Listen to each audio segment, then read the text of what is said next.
Well, welcome to day 16. We're going to be talking about risk today. Now, the opposite of risk is safety, of course. And in the movie To Save a Life, Jake eventually risked his reputation, his popularity, and his ego. He reached out to the unpopular, he broke ties with his old group of friends, and he shared honestly with his dad. He is what I would call a true risk taker because he couldn't know the outcome of his actions, but he acted anyway. Now, in elementary school, there was a boy named Alex. I will never forget him. He was different from everybody else because he was from a different country, and so to us, he talked funny. He looked different, and he always joked at the wrong time. He was kind of your classic dork, to be honest. Many of us made fun of him until one day. Mika, one of our friends, befriended him. She sat by him at lunch, invited him to her birthday party, and asked him to play at break. Well, we all noticed a tremendous change in Alex and realized that he liked to play and laugh just like the rest of us. But it took one person to risk and to reach out to make all the difference.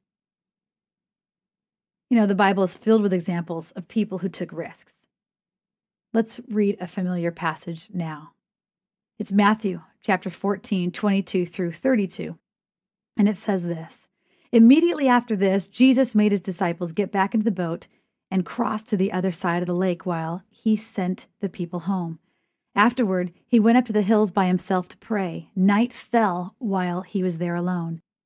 Meanwhile, the disciples were in trouble in a faraway land, for a strong wind had risen, and they were fighting heavy, heavy waves. About 3 o'clock in the morning, Jesus came to them walking on water. But the disciples saw him, and they screamed in terror, thinking he was a ghost. But Jesus spoke to them at once. "It's all right," he said. "I am here. Do not be afraid."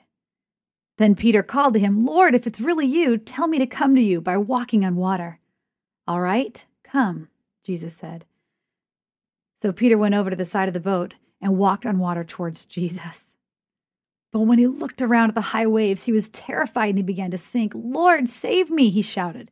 Instantly, Jesus reached out his hand and grabbed him. "You should have much faith," Jesus said, "but you don't. Why do you doubt me?" And when they climbed back into the boat, the wind stopped. Take a moment to quiet your mind and to really think about this story.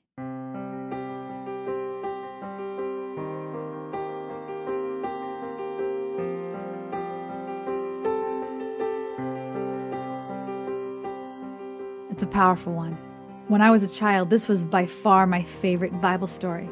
Subconsciously, I wanted to be Peter. In fact, I kind of thought of myself as the girl version of him. Petra was my name.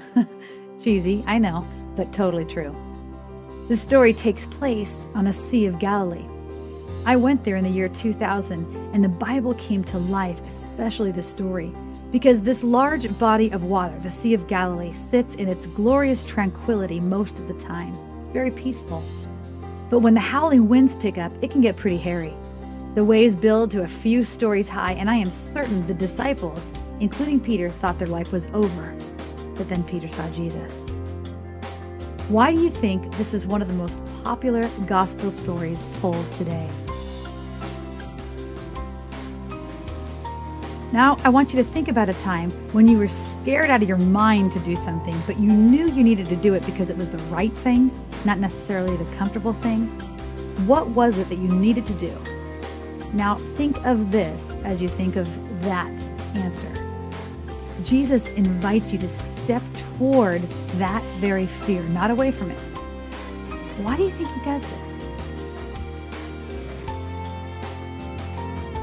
Which of the following might need to be done in your life? What might need to be done in your life today, this week? Reach out to someone unpopular, break ties with friends who make poor choices, share honestly about how you feel with a family member or family members, or something else that you know you need to do that I didn't just mention. And let me ask this even a different way. What is one step you can take today or within the next 24 hours that would feel risky but right in the sight of God? I dare you to do it. What is it? Here's your one last thought.